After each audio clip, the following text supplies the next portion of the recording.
Working with out-of-town buyers, you know that people are going to be calling you coming in from different areas. It's very common here in Northeast Florida. Today I want to walk you through exactly what I do when I get a call from an out-of-town buyer. Normally, they've either seen it on my social media or maybe it's a referral, someone that already lives here. The first thing that I'm going to do is talk to them on the phone.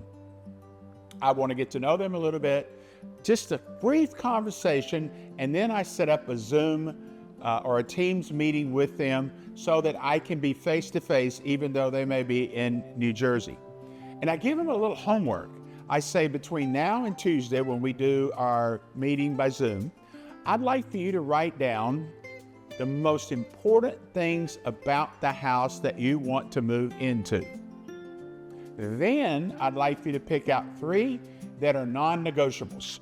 In other words, maybe a school is non-negotiable. Maybe having a pool is non-negotiable.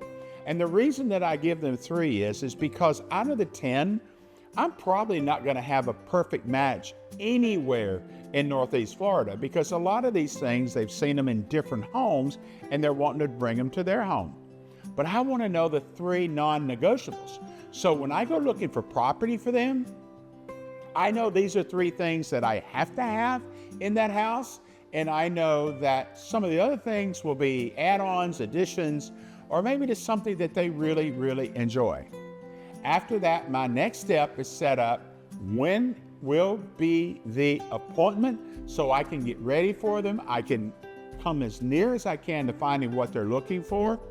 They're going to be coming down, and remember, a lot of people are coming here and really don't know the difference between Jacksonville, St. Augustine, or Wildlight.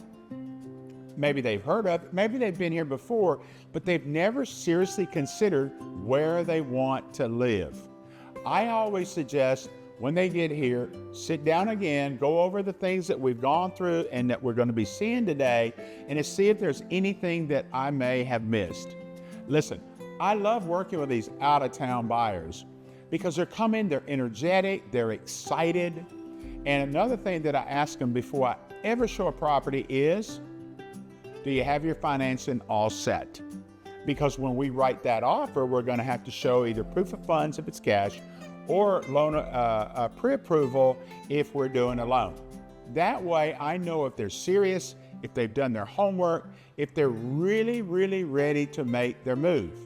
And not only that, you want to make sure when you take them into a home that they can afford it, or they may be able to go up a little bit. You won't know that till you get your pre-approval. So one of the things that I want you to do today is look at this as an opportunity. What do I mean by opportunity? Every time somebody moves here and I do a transaction for them, I help them buy a home, that turns into 5 buyers long-term. Why? Because I stay in touch with them. I'm always talking to them, reaching out to them on special occasions, because I know other people will follow. Maybe it's a brother, maybe it's somebody at work. Somebody will follow them down here, and I want to be their agent of choice. So I hope on your next buyer coming in from out of town, it's a huge success for you.